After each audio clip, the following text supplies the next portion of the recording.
Hey guys, what's going on? Hope you're having a good day out there. I'm going to talk to you a little bit about water pressure. So water pressure can lead to all kinds of good and bad things. Now, the bad things would be is if you're too high. Generally, the accepted pressure range is between 50 and 80 pounds. On the 50 side, you're going to see some low flow, but it's okay. Multiple appliance usage, you might see it drop where it's a little bit uncomfortable to be in that low range, but at 50 pounds, you're going to kind of be skating on the baseline there. At 80 pounds, it's great. Now, above 80, it starts to get into that red zone. And what happens is you put pressure on all of your appliances, your faucets, washer, dishwasher, so it makes it harder long term. You can see leaks develop a lot easier. Your plumbing fittings, especially if you have like CPVC piping, which there's also a lot of info online about that. I encourage you to look that up.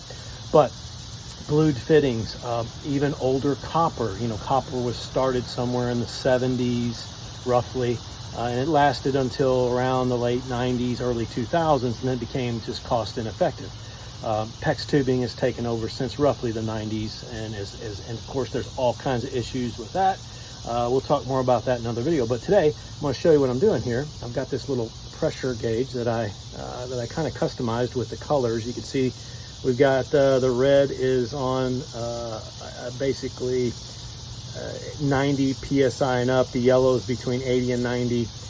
Green is between 50 and 80, and then you're back to yellow when you're under 50. So let's just see what this home is doing here today. We'll go ahead and thread her on there, and that's a glycerin filled, I think, fluid filled little tester here, which I love it. It's great. And so we got her on snug. We're going to turn it on, and yeah, take a look at that one. We're pushing about 145 psi on this home.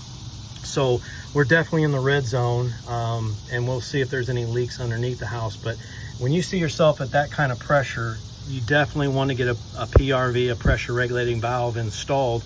Drop that pressure back down to that acceptable range here. So yeah, I hope that helps you guys as you're navigating the water pressure world out there in your homes.